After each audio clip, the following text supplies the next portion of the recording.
Michael Ray. I'm glad to have you back. I feel like it has been a hot minute.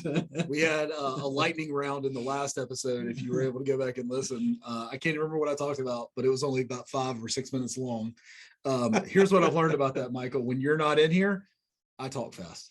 Yeah, and it's fun just to have conversations, right? It is. And we can dig into something. You'll bring up a point.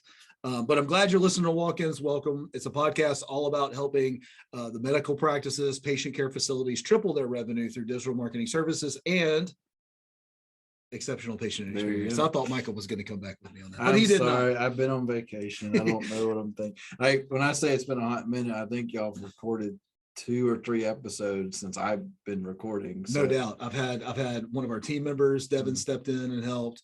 Hope you enjoyed that. That episode was all about negative reviews. Yeah. And we had a Ron. Yeah, Ron was. I was part of that one. You were on that one. And that's a pretty interesting one because there's a lot of changes coming in HIPAA compliance. If you haven't listened to that one yet, go take a listen because it's a little scary. Yeah. A little scary. But no. So we decide, hey, we are 37 episodes in now, so that's a whole lot of content to talk about. And so we like, what do people care about? So we went back and looked.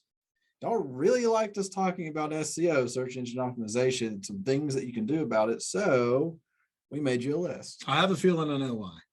Oh yeah, yeah. In the urgent care space alone, well over 75% of the searches that happen in urgent, like most of that business that comes through happened due to a Google search. Yeah. Well, I was even looking through our reporting software because we're always looking to ways to improve everything in our company. And I was looking at one of our top performing urgent cares. In the past 30 days, they had 650 calls off of Google. That y'all think about organic calls, SEO calls, 650. And this is not a 10 location urgent care. This is one location. Right. 650 calls. Think about that number.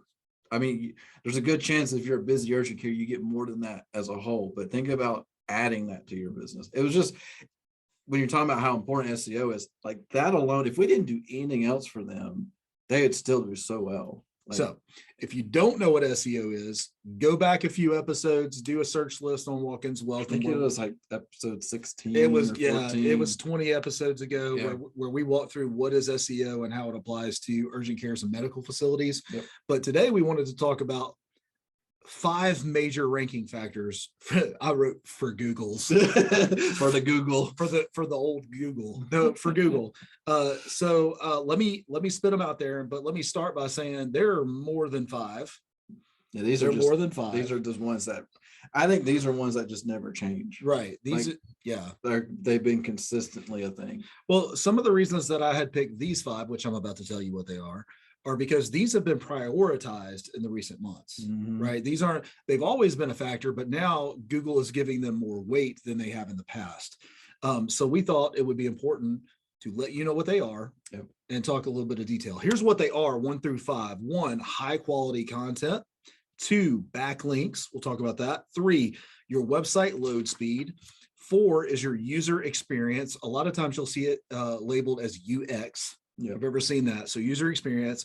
And then 5, mobile first. So Michael, let's dig right into it. The first one is high quality content. So you were talking to me not too long ago about how Google's getting smarter and smarter. Talk about that for just a second and how that's relevant to content. Yeah. So now, so let's think about Google as a whole. Originally, it was just looking for keywords and looking for things on your website that were relative to a search term. Well, now Google can dig deeper and say, is this real content, not just keyword stuff content? So we've talked about this in the past, but quality content is a whole lot better than quantity content. We've learned that, if we put 100 blogs on your site today, it is not as effective as taking 100 blogs and spreading out over time.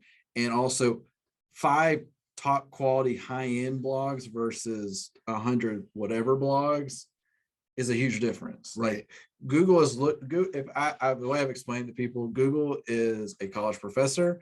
Your website is that research paper. And the more original your content is and the more referencing that you do when you do reference, to make sure it's correctly linking back to whomever, the better grade you get from Google when it comes to content. Just think about that. The last time you wrote a research paper, an ADA or a MLA compliant piece of research how much original was it? What was your grade? Were you copy pasting? It's not going to work. Google knows when you copy paste. Google knows so fast. Please don't copy paste. Are you citing your sources? Yeah. Are you actually doing proper referencing? Yeah. Like, are you actually linking back to people? Like, that's a thing. It is.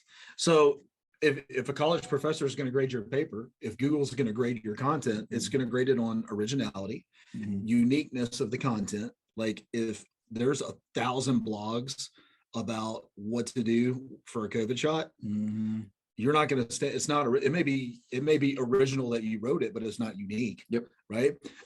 Is it valuable? Is it serving a purpose to the people who would be reading that? You'll know that based on the amount of traffic that it brings into it. I tell you, it's amazing when we write blogs. Every time we end up writing a blog that's about like the city and what you can like do in the city with that particular client, like we're here in Birmingham. I remember certain blogs we wrote like 5 top things to do in Birmingham because this was for like an apartment complex. Top blog. People went to it. People went to it just as much as the homepage because it was relevant to them. Right. So, and is it current? Yeah. So content has a shelf life. It does. And sometimes you can cycle that shelf life a little bit. You can. We're literally doing it right now in this episode. Top 5 things in 2022. Yeah, there you go. But the whole point is we did an SEO episode, but these are some major ranking factors. Yep. So let me give you a little bit of scale here. Start at 750 words. Yep. End at 1,250 words. Anywhere in there is going to be a good keyword count. Right? And proper headings in between. Yes. Use an image. Link somewhere. Like, don't just give some text and never link it. Like, there's some key points inside of that, and make it real. So I'm gonna give you a little insights on how to construct this onto a website. What is original? Original is your company. Let's write about your company somewhere on there and the things that your company offers. What is unique? Well, that's an about us page. Yep. Well constructed. All the reasons, the what behind the why. Like, what is it about your urgent care that's a separator from other urgent cares, from other practices, medical practices? The services that you offer. That's the valuable, right? Yeah. Like, don't just list, I do flu shots. Right. Talk about it. But Michael, I don't want to write that content over and over again. So the current content would be the blog. Oh yeah. Right. Exactly. So having a blog that you're updating regularly with fresh content. So hitting that original, unique, valuable current content can all be done and structured the proper way without you having to reinvent the wheel all the time. It's amazing. Sometimes we can write blogs about a service that you offer and basically kind of apply it in a different format, essentially, right, and make it sound different. But no, and the reason why this is important because Google wants to serve up the most relevant search results to the search. And so if you have a website that's regularly being updated and it's localized to your area and it's talking about real content and it's just an overall, and we'll talk about user experience in a minute, but that's how you start to win, because that's why, like, you know, your local newspaper website still rank pretty well because if they're putting out regular content every day that's local. Same way if you ever type in anything, it's always a national news site followed by the local whatever site, because that's how Google recognizes that's relevant information. It's not the website that updates once a year. Like, that rarely shows up. That's not going to happen. No. All right. Well, let's go to the next one. Number 2 is backlinks.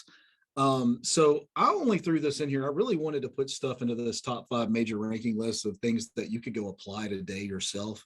This is going to be one of them that really isn't something that you can do.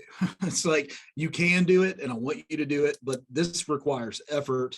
It requires outreach. It requires thoughtfulness, consistency. So what is a backlink? Michael, I'm just going to ask you in the most plain term, what is a backlink? It's a link back to your website. That's it. It's reverse the term, link back. So literally, when you ever been to a website, here's old school. Back in the day, you had bank websites that had a local community page, if you remember this, and on it had a library website, a local city government website. So those were literal links from that bank site to those. So that library got a backlink from a bank. And so what we're saying here is you need to get those type of links back to your site, because that is showcasing it. Google's like, oh, people like this, they want this, but it's hard. Like, where do I start? Is it effective? How many do I need? Right? There's so many layers to backlinking. That's why you're saying it's a DIY, but with a asterisk sign. So I'll start with easy to get, high authority. Mhm. All right.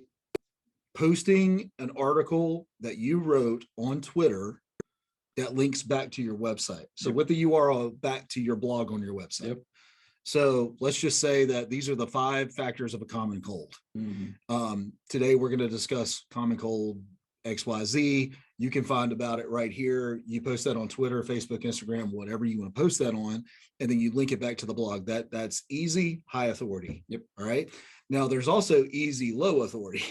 Yeah. All right. Here's easy, low authority is posting your blog on your website. Yeah.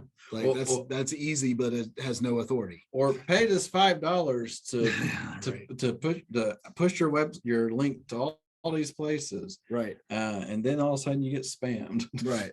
So Google is easy, high authority. So taking your Google, creating a Google post on your Google business listing. Or creating the Google website and linking back to your site inside Right. the Google website. Right.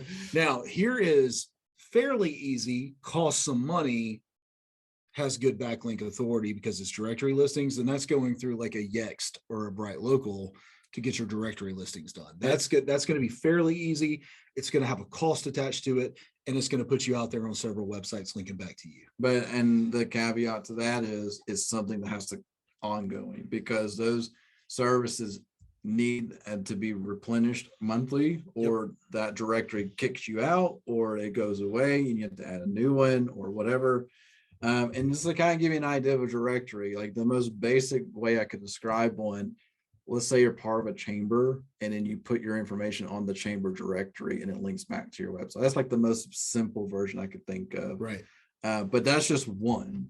And what we know is that the more industry specific directories you can get on, the better you are most of the time. Right. Plus the gold standards though, here's some quick advice.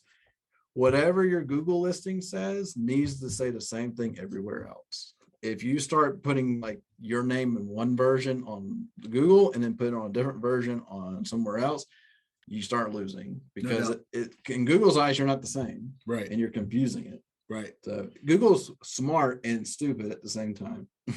I could have conversations about that. Last one is difficult to get on with high authority. Okay. Mhm. And that's outreaching to companies like WebMD, ZocDoc, doctors.com. Like these are the type of places where you wrote really, really good, engaging content on your website, and they publish it on theirs and backlink to your website. Now that is some of the best backlinking you can do. And that is where you need highly skilled, either your marketing agency, somebody like our marketing agency, somebody on staff full-time that is sending emails and requesting an opportunity to be featured on a blog.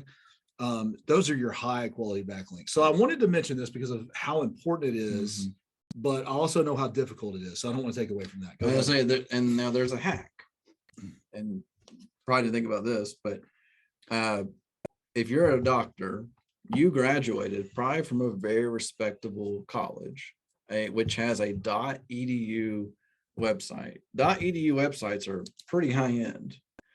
Like anything that you can. So here's the hack. You graduate from there. They want you as in their alumni, right? Mm-hmm. Can you write a article or a paper, have them posted on their .edu website, and make sure they backlink to your company that you work for or you own?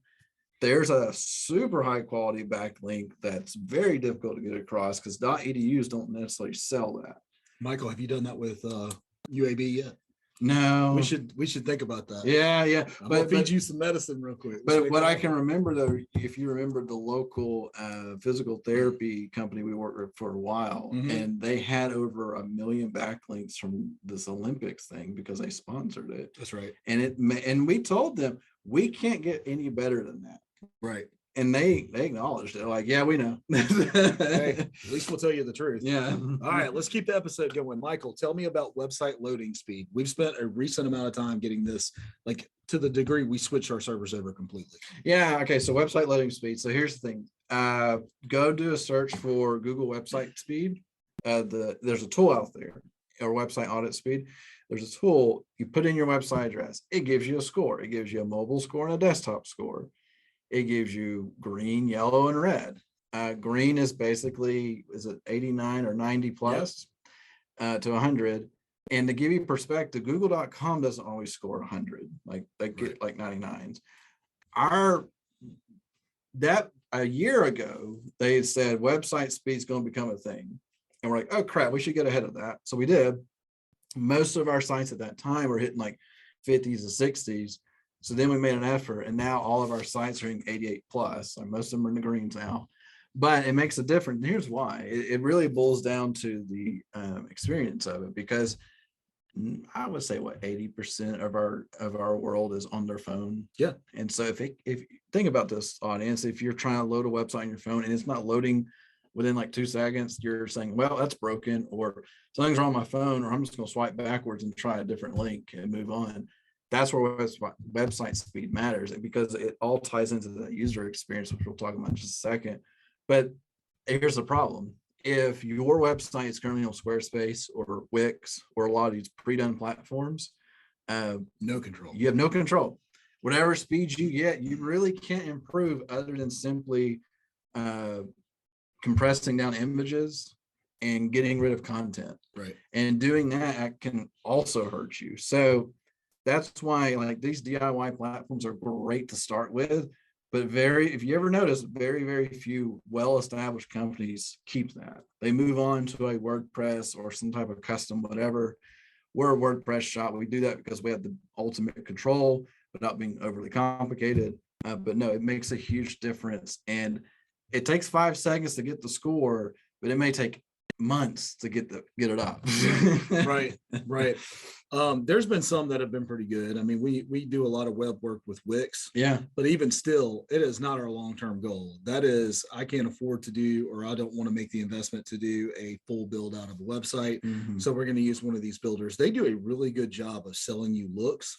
Yep. They are pretty. They're like, some of them are very nice looking, and easy to use. But here's the problem. They're not made for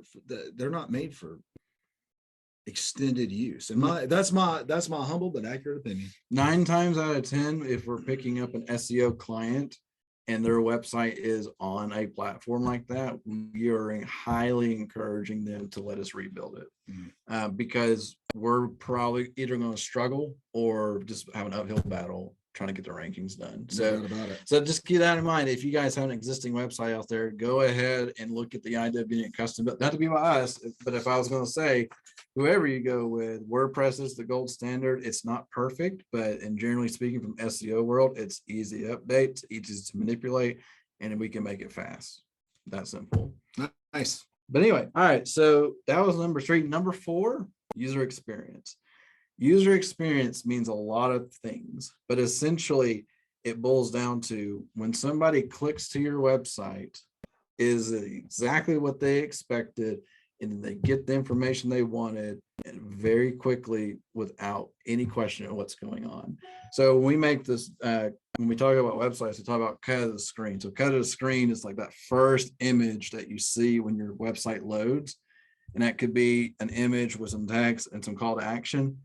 If they can't see what they're needing in that first cut, you're starting to lose. Yep, already starting to lose. And then go a little bit deeper. Are they getting stuck on, like, are they just hitting your homepage like, nope, and they hop off of it? So that's called bounce rate.